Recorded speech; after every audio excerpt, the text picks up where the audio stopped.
Ciao everyone, like I anticipated, I have been to London. I visited this lovely city several times and I've also lived here for a short period of time. So this trip was mostly to visit the Harry Potter studios. So I'm going to show you what I was able to see in 3 days and a half. We booked our hotel in Canary Wharf and we were a group of 10 people, me and my boyfriend, my sister and his husband with their 2 children and another family of 2 children. It was the first time for me in Canary Wharf and the area is super nice. The hotel's name is Fraser Place and it is so beautiful and spacious and has different solutions if you're traveling with large groups. Canary Wharf is 20 minutes by tube from the center, so it's super easy to reach all the main attractions. On the first day, we walked 20 kilometers and we were able to see the Thames Bank and of course the London Eye, the Tate Museum, the Globe Theatre, St. Paul's Cathedral, the Big Ben and Westminster. Unfortunately, we had very little time, so we have seen this just from the outside. I was especially sad that I wasn't able to watch a show in the Globe Theatre because I had in the past and it was magical. Anyway, I'm a bad person, so I used my little time to show my boyfriend one of my favorite stupid things to do in London, which is the London Dungeon. That's basically a scary attraction that shows you the dark side of London's history. Sorry, not sorry. And of course my boyfriend loved it. We then took a red double-decker bus because it's so much funnier than the tube. And we sprinted towards the London Museum of Natural History. We ate lunch there and I was so happy to find a vegetarian option everywhere I went in London. Very, very delicious, so good news for vegan and vegetarian people.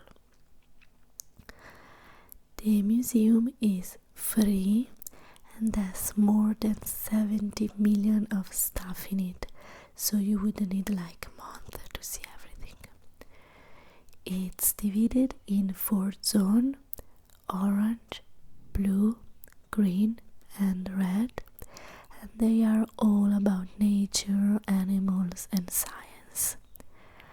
I usually stick to these 2 things in the museum: the dinosaurs part, which has been expanded with a scary animatronic T-Rex, the one that you're seeing right now, amazing. And then I like the earthquake simulation, which I won't show here because it could cause some PTSD to some people. And anyway, this is perfect if you have children. And again, it's free. Now let's move to Piccadilly, which is the Times Square of London, and visit Chinatown and the M&M shop. We were quite lucky with the weather, but sometimes it rained a little bit. We came prepared though, and that didn't stop us. So if you want to visit London, remember to bring with you umbrellas, hats and raincoats. It's time for day 2.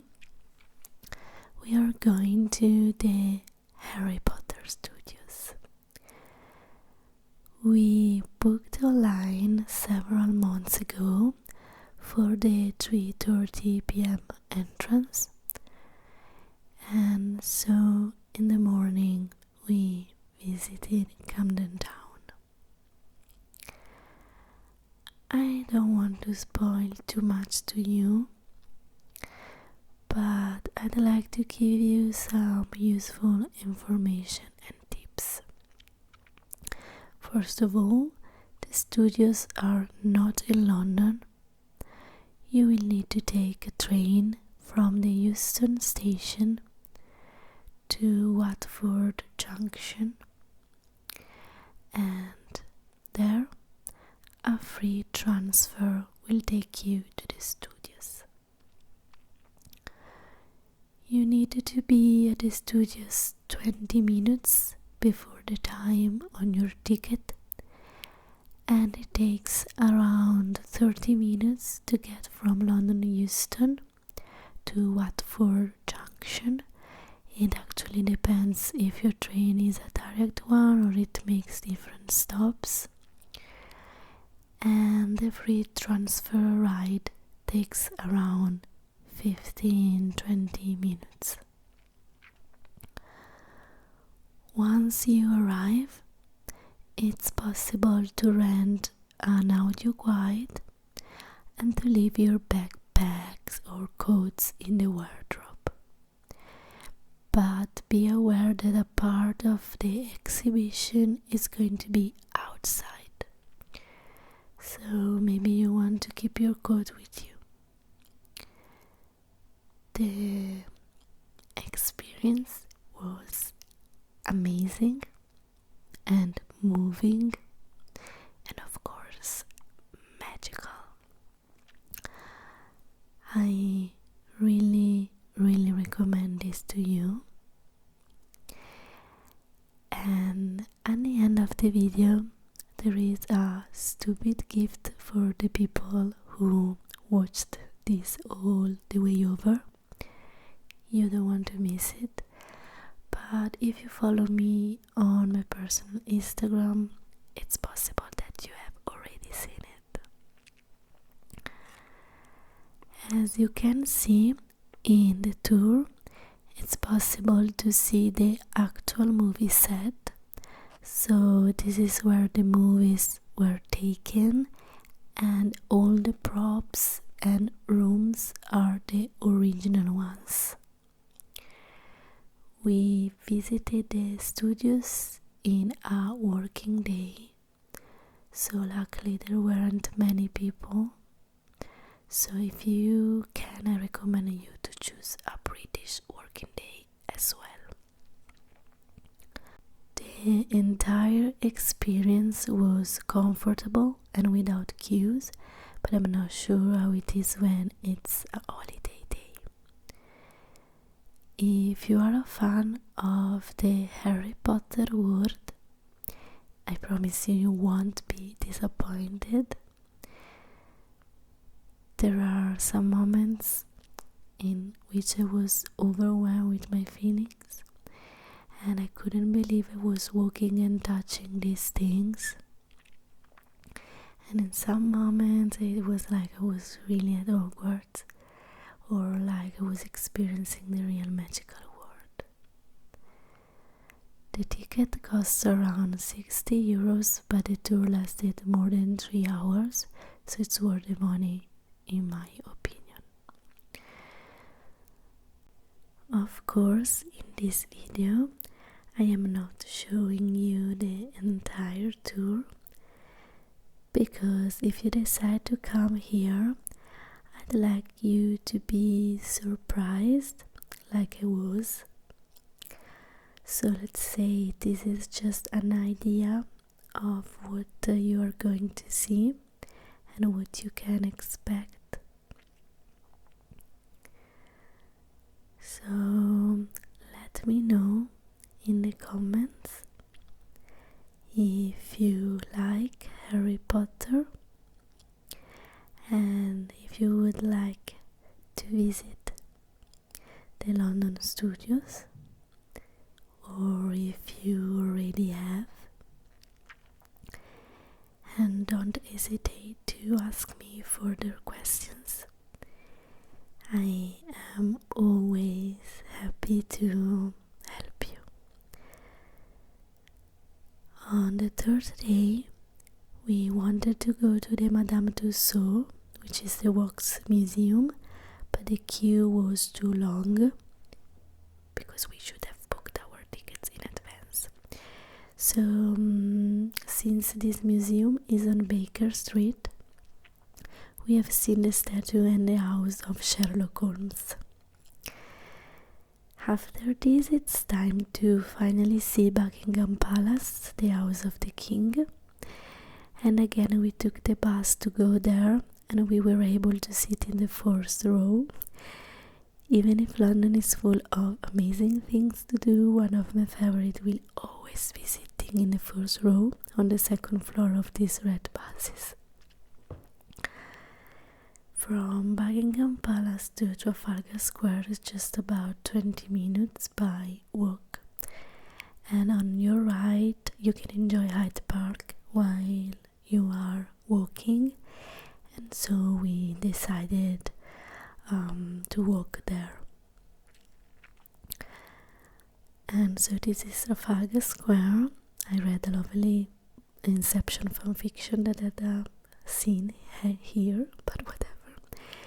We had lunch here in a typical pub called the Clarence, and we had a lovely typical lunch here. And after that we went to visit the Great Tower of London. This is the historical castle that houses the crown jewels, but it's so much more than this. You can visit the prisons, the chamber of torture, the garden with its crows, and a lot of other rooms. To give you some date, it was founded towards the end of 1066 as part of the Norman conquest, while the White Tower, which gives the entire castle its name, was built by William the Conqueror in 1078. There are a lot of steps and stairs, so be aware of this, and also notice that the castle closes at 5 or 5:30 p.m. I don't remember, so be sure to visit all of this before its closure. The next day we had to take our flight back, but since Canary Wharf is just 20 minutes from the city airport, we were able to visit the O2 Arena and have a traditional breakfast there. And now, are you ready for this stupid Harry Potter video? Yes, here I am, flying on my broom. And that's the end of the video. I was really sad not to be able to visit the British Museum, Harrods and King's Cross Station, but London is less than 2 hours by flight from Milan, so I hope to come back soon. Like always, I hope that you enjoyed the video, that you relaxed, and that maybe you learned something new. Thank you, and see you for the next video.